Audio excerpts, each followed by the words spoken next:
Hello everyone, welcome to our Pariksha Gaon. आपके Pariksha Gaon channel में non tech plus tech both classes available हैं।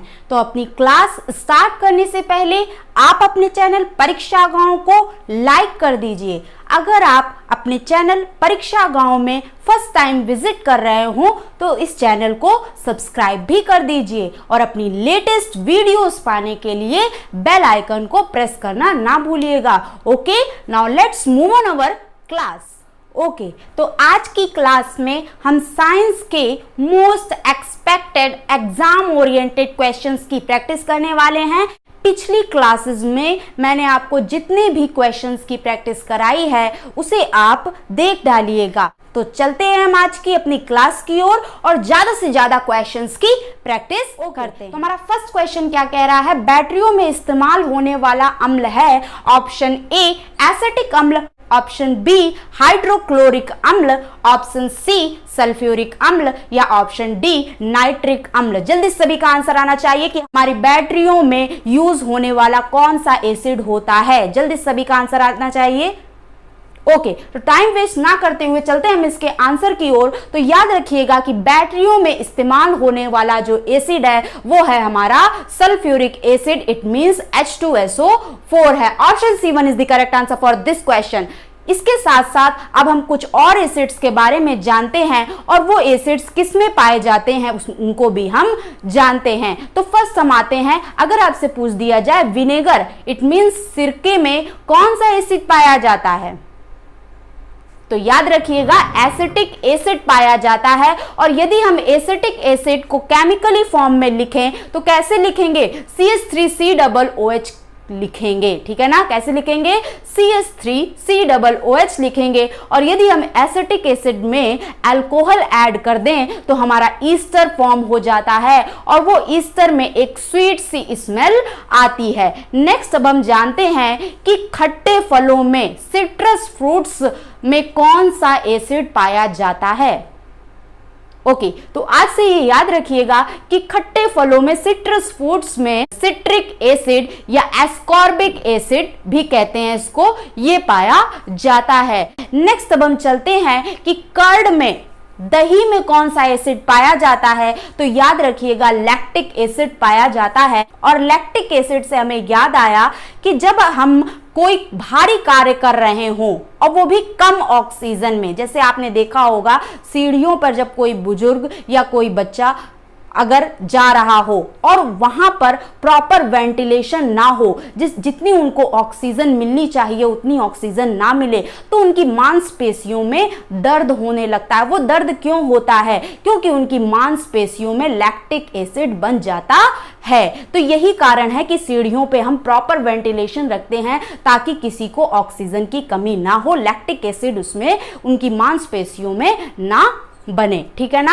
अब हम चलते हैं नेक्स्ट, टोमेटो, टमाटर में कौन सा एसिड पाया जाता है, तो याद रखिएगा ऑक्जेलिक एसिड पाया जाता है। और टमाटर से आप क्या करते हो, फेस के जो डार्क स्पॉट्स होते हैं उनको रिमूव करते हो। डार्क स्पॉट्स हमारे फेस के क्यों रिमूव हो जा रहे हैं टोमेटो को यूज करने से, तो याद रखिएगा कि टोमेटो में ऑक्जेलिक एसिड ही रिस्पॉन्सिबल है इन डार्क स्पॉट्स को रिमूव करने के लिए। नेक्स्ट अब हम चलते हैं, आपने तितैया देखी होगी, आंट, और दूसरा नेटल लीव्स देखी होगी, चुभने वाली पत्तियां जो होती हैं। तीसरा मधुमक्खी देखी होगी, बीज। इनमें कौन सा एसिड पाया जाता है, तो याद रखिएगा इनमें formic acid, it means methanoic acid पाया जाता है, HCOOH पाया जाता है। तो नेक्स्ट अब हम जानते हैं कि व्हीट, इट मींस गेहूं में कौन सा एसिड पाया जाता है, तो याद रखिएगा ग्लूटामिक एसिड पाया जाता है। वहीं हम जानते हैं कि ग्रास, इट मींस घासों में कौन सा एसिड पाया जाता है, तो बेंजोइक एसिड पाया जाता है। बेंजोइक एसिड से याद आया कि जितने भी हमारे फॉसिल्स होते हैं, फॉसिल्स इट मींस जीवाश्म होते हैं, उनके संरक्षण के लिए कौन से एसिड का प्रयोग किया जाता है, एग्जैक्टली बेंजोइक एसिड ही यूज किया जाता है। और नेक्स्ट अब हम जानते हैं कि टी और एप्पल, इट मींस चाय और सेब में कौन से प्रकार का एसिड पाया जाता है, तो याद रखिएगा मैलिक एसिड पाया जाता है। ओके, तो इतना सब आपने जान लिया। अब हम चलते हैं अपने नेक्स्ट क्वेश्चन की ओर। ओके, तो हमारा नेक्स्ट क्वेश्चन क्या कह रहा है कि कोयले की खानों में कार्बनिक तत्व के सड़ने से बनने वाला मार्स गैस है। आपको मैंने बताया था जहां पे भी सड़न होती है वहां पर कौन सी गैस निकलती है, इसीलिए मैं बार बार कह रही हूं कि पिछली क्लासेस को छोड़िएगा नहीं, उन्हें देख लीजिएगा। सारी की सारी क्लासेस आपको कहीं ना कहीं बेनिफिट ही देंगी। तो याद रखिएगा जहां पे भी सड़न होगी वहां पर हमारी एक मीथेन गैस निकलती है जिसको हम मार्स गैस के नाम से भी जानते हैं। एग्जाम्पल मैंने आपको बताया था कि धान के खेतों में सड़न होती है, ठीक है ना, वहां से कौन सी गैस निकलती है, तो एग्जैक्टली मीथेन गैस ही निकलती है जिसे हम मार्स गैस से भी जानते हैं। तो option B1 is the correct answer for this question. Now let's move on our next question. Okay, तो हमारा नेक्स्ट क्वेश्चन क्या कह रहा है कि कार्बन की न्यूनतम मात्रा होती है। ऑप्शन A इस्पात में, ऑप्शन B पिग आयरन में, इट मींस कच्चा लोहा में, ऑप्शन C पिटवा लोहा में, इट मींस रॉट आयरन में, या ऑप्शन D ढलवा लोहा में, इट मींस कास्ट आयरन में। जल्दी से जल्दी सभी का आंसर आना चाहिए, हमें नेक्स्ट क्वेश्चन की ओर मूव ऑन करना है। ओके, तो आज से आप ये बात याद रखिएगा कि हमारा जो रॉट आयरन होता है, इट मींस पिटवा लोहा होता है, उसमें कार्बन की बहुत न्यूनतम मात्रा होती है। कितनी होती है, तो 0.12 से 0.25% होती है, and that is the lowest quantity of carbon in it. तो हमारा इसका आंसर क्या हो जाएगा, option C1 is the correct answer for this question. अब हम चलते हैं इस्पात के बारे में भी कुछ जानते हैं, कुछ कास्ट आयरन के बारे में भी जानते हैं, इसमें कार्बन का परसेंटेज क्या होता है। तो याद रखिएगा कि जो स्टील होता है, पहले तो आप ये जानिए ये किसका अयस्क है, तो किसका अयस्क है, आयरन एंड कार्बन का ये क्या है, एलॉय है। तो स्टील जो है हमारा वो लोहे तथा कार्बन का अयस्क होता है, और इसमें कार्बन का परसेंटेज कितना होता है, तो याद रखिएगा 0.25 से लेकर 1.5% तक होता है इसमें कार्बन का परसेंटेज। नेक्स्ट अब हम आते हैं कास्ट आयरन ढलवा लोहा में, तो इसमें कार्बन का परसेंटेज 2.5% होता है, और कार्बन का परसेंटेज इसमें ज्यादा होने के कारण ये हार्ड तो जरूर होता है, लेकिन जितना हार्ड होता है उतना ही भंगुर भी होता है, ब्रिटल भी होता है। तो चलते हैं हम अपने नेक्स्ट क्वेश्चन की ओर, इससे रिलेटेड मैंने कुछ आपको बातें भी बता दी। ओके, तो हमारा नेक्स्ट क्वेश्चन क्या कह रहा है, पशुओं के हड्डियों तथा दांतों में मुख्य रासायनिक पदार्थ है। Option A sodium chloride, option B शर्करा, ऑप्शन C कैल्शियम फॉस्फेट, या ऑप्शन D कैल्शियम सल्फेट। सभी का आंसर बिल्कुल करेक्ट आना चाहिए, सभी को ये आता भी होगा। ओके, तो टाइम वेस्ट ना करते हुए इसके आंसर की ओर चलते हैं। तुम्हारा इसका आंसर क्या हो जाएगा, कैल्शियम फॉस्फेट हमारे हड्डियों तथा दांतों में मुख्य रासायनिक पदार्थ होता है। Option C1 is the correct answer for this question. Now let's move on our next question.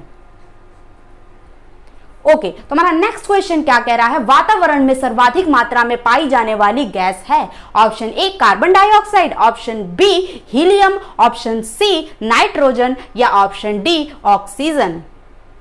इससे रिलेटेड क्वेश्चन भी मैं आपको करा चुकी हूं, तो जल्दी से इसका आंसर आना चाहिए।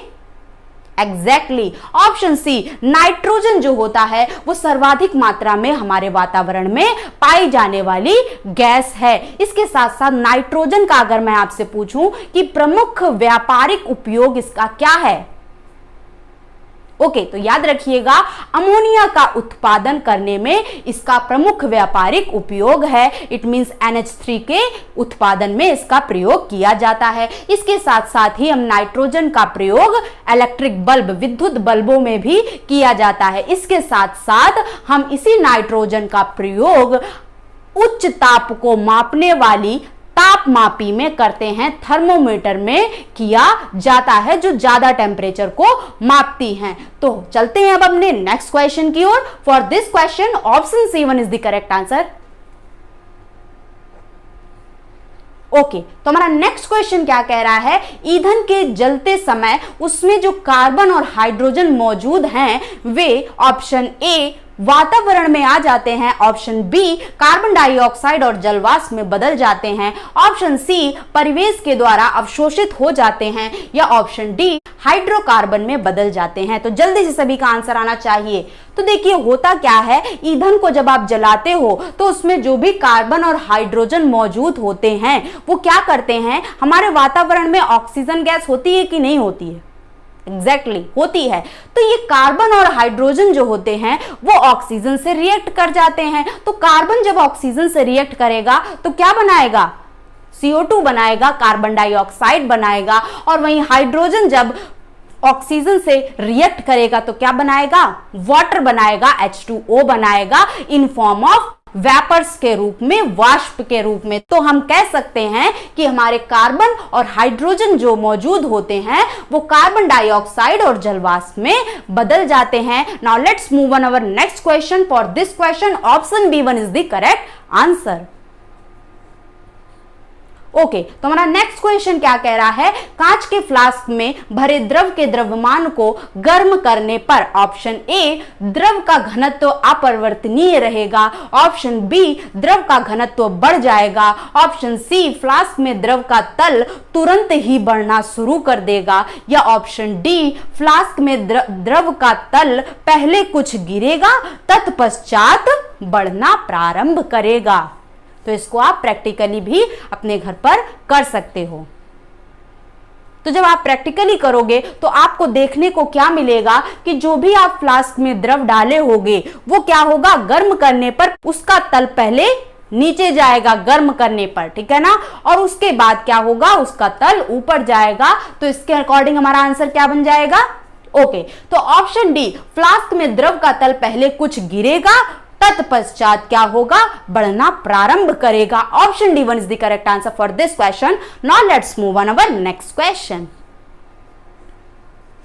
ओके, तो हमारा नेक्स्ट क्वेश्चन क्या कह रहा है, भूमि से टकराकर फुटबॉल या गेंद ऊपर उछलती है क्योंकि ऑप्शन ए या रबड़ की बनी होती है, ऑप्शन बी या खोखली होती है, ऑप्शन सी या हल्के होने के कारण वायु प्रतिरोध को दूर करने में समर्थ होती है, या ऑप्शन डी ऐसा उसके अपने प्रत्यास्थ गुण के कारण होता है।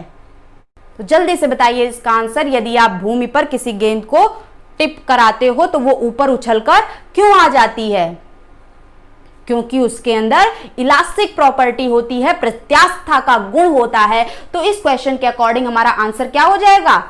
ऐसा उसके अपने प्रत्यास्थ गुण के कारण होता है। Option D1 is the correct answer for this question. Now let's move on our next question.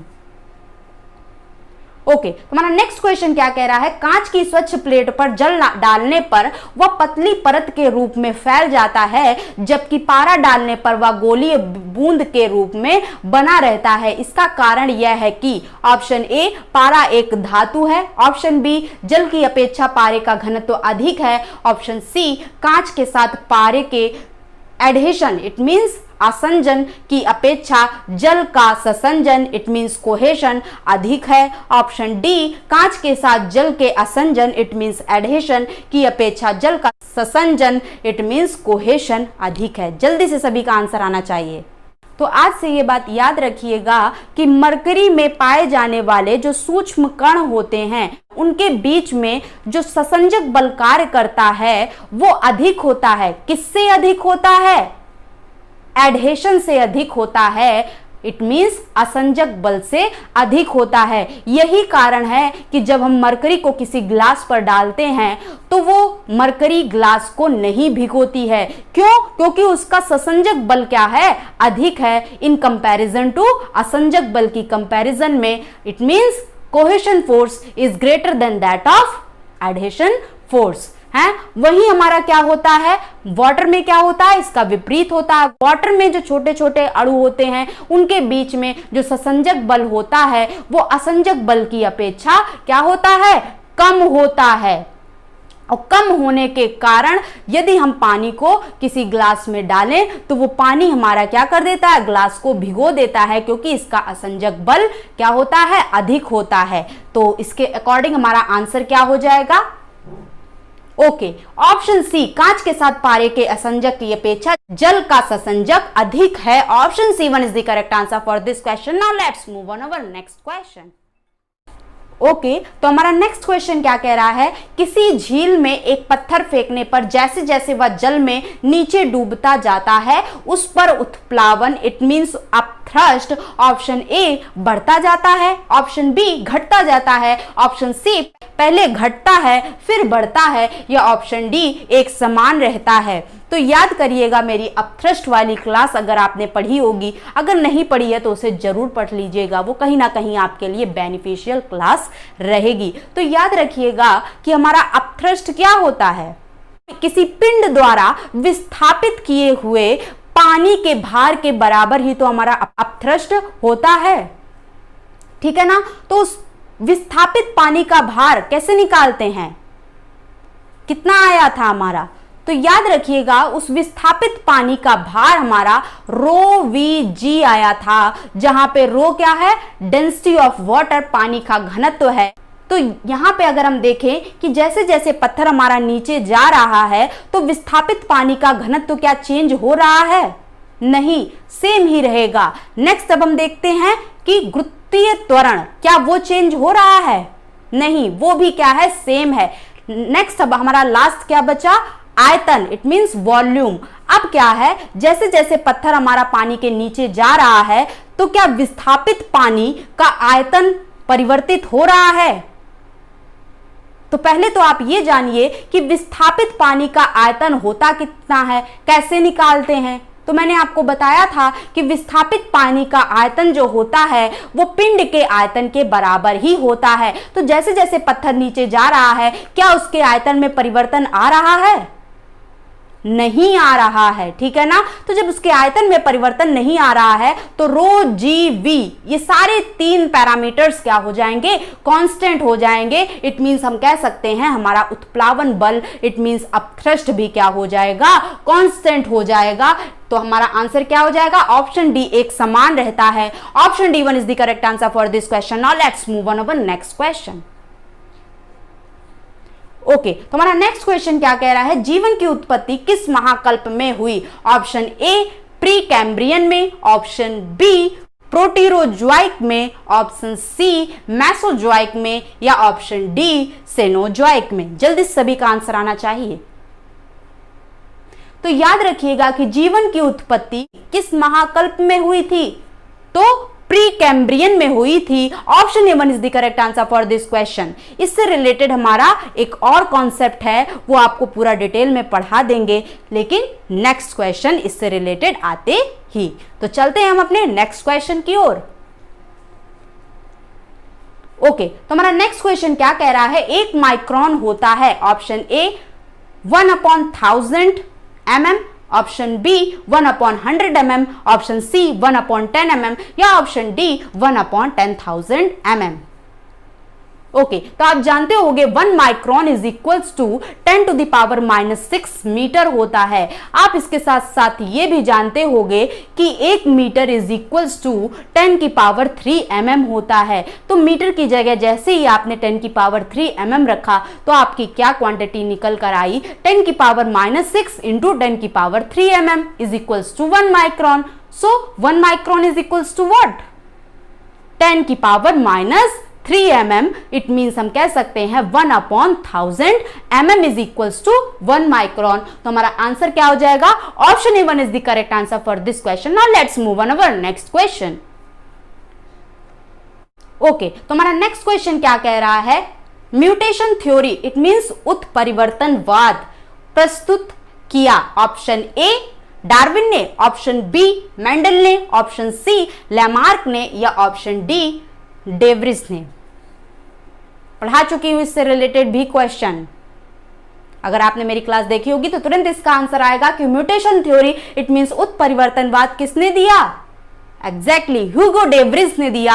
Option D one is the correct answer for this question. Now let's move on our next question. Okay, तो हमारा next question क्या कह रहा है, निम्नलिखित में से किस युग में कोई जीवन नहीं था। ऑप्शन ए मेसोजोइक काल में, ऑप्शन बी जोइक काल में, ऑप्शन सी कैम्ब्रियन काल में, या ऑप्शन डी पैलियोजोइक काल में? जल्दी से बताइए।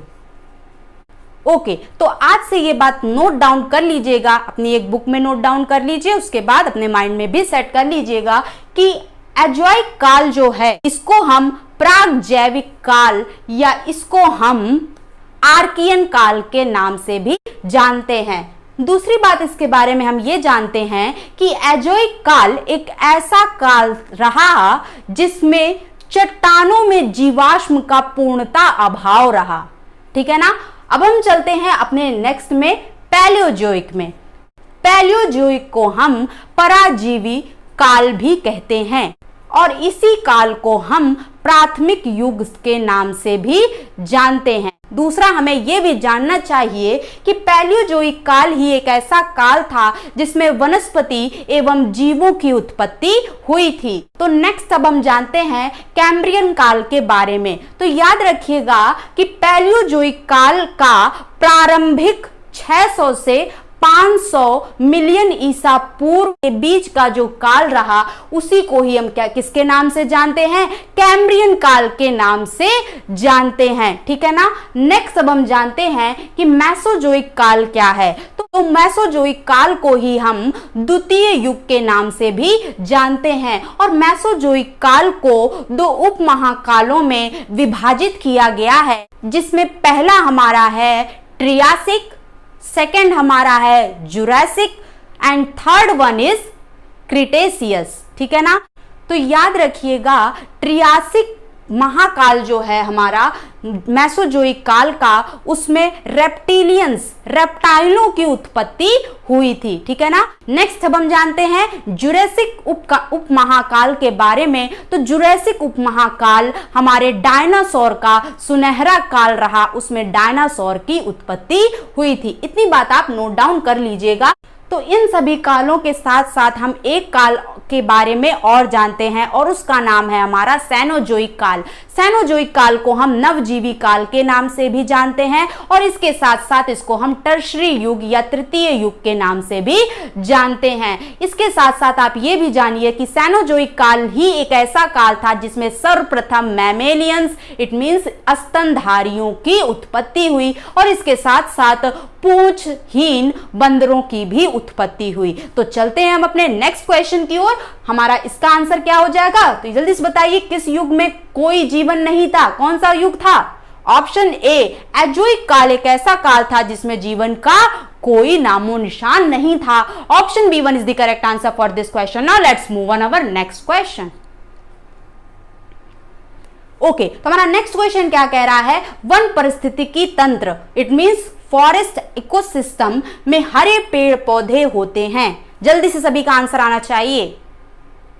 ओके, तो हरे पेड़ पौधे जो होते हैं वो हमारे क्या होते हैं? प्रोड्यूसर्स होते हैं, उत्पादक होते हैं। इसी के साथ साथ हम कुछ और जानते हैं कि प्रोड्यूसर्स तो हमने जाना, प्राइमरी कंज्यूमर्स कौन होते हैं?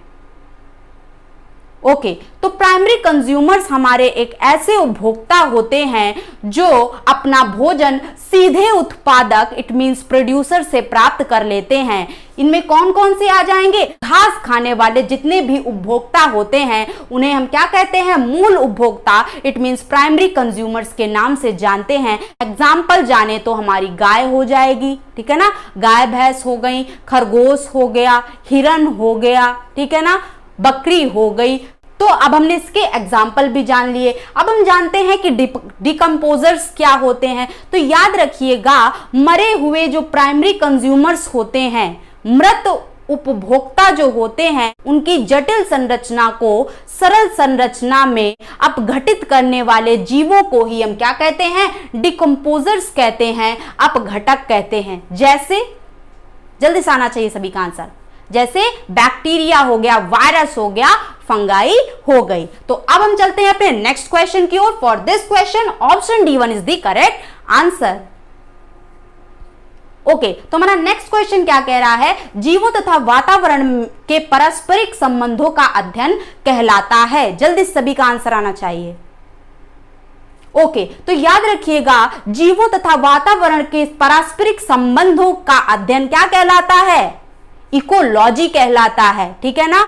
अगर मैं आपसे पूछूं कि इकोसिस्टम हम किसे कहते हैं, तो याद रखिएगा जैविक घटक तथा अजैविक घटक के पारस्परिक संबंधों का अध्ययन ही हमारा क्या कहलाता है, इकोसिस्टम कहलाता है। It means biotic factor and abiotic factors, इनके पारस्परिक संबंध का जो अध्ययन होता है उसे ही हम इकोसिस्टम के नाम से जानते हैं। इसके साथ साथ हमें यह भी जानना चाहिए कि biotic factors and abiotic factors के अंतर्गत कौन कौन से फैक्टर्स हमारे आते हैं। जल्दी सभी का आंसर आना चाहिए। तो पहला बताइए कि बायोटिक फैक्टर्स इट मींस जैविक घटक के अंतर्गत कौन कौन आते हैं। ओके, तो जितने भी हमारे सजीव जीव जंतु होते हैं, पेड़ पौधे होते हैं, वो हमारे जैविक घटक के अंतर्गत आते हैं। और वहीं अजैविक घटक के अंतर्गत कौन कौन आते हैं? एग्जैक्टली, सूर्य हो गया, प्रकाश हो गया, जल हो गया, ताप हो गया, वायु हो गई, ये सारी चीजें हमारी क्या आती हैं, अजैविक घटक के अंतर्गत आती हैं। अब हम चलते हैं अपने नेक्स्ट ऑप्शन की ओर। ओटाइकोलॉजी क्या होता है?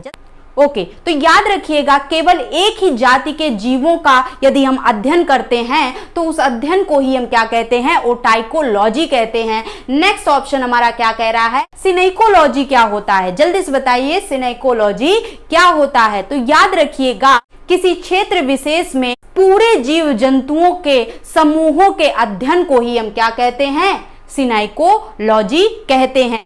तो इससे रिलेटेड हमने कुछ बातें भी जानी। तो इस क्वेश्चन का हमारा आंसर क्या हो जाएगा, ecology is the correct answer for this question. Now let's move on our next question.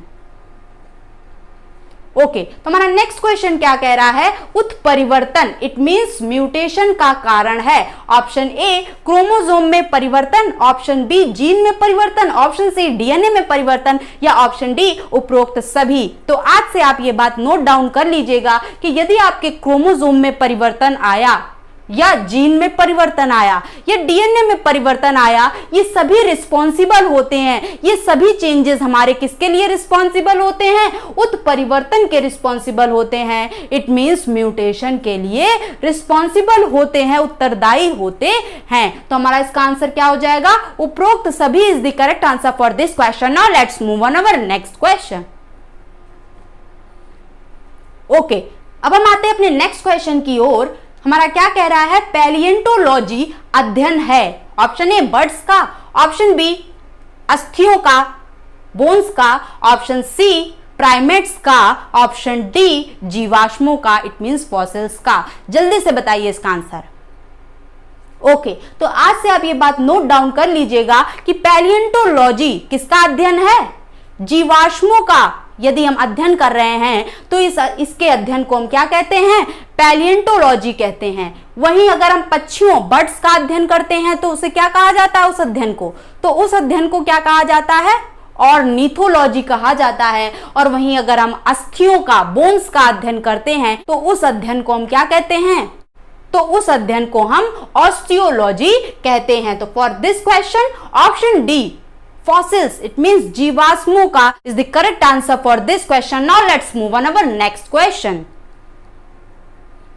Okay, तो हमारा नेक्स्ट क्वेश्चन क्या कह रहा है, डायनासोरों का सुनहरा काल किस महाकल्प को कहते हैं। अभी मैंने सारी चीजें डिटेल में बता दी। जल्दी से बताइए इसमें कौन सा आंसर होगा। Option A cenozoic, option B palaeozoic, option C archaeozoic, या ऑप्शन डी मीसोजोइक। जल्दी से बताइए।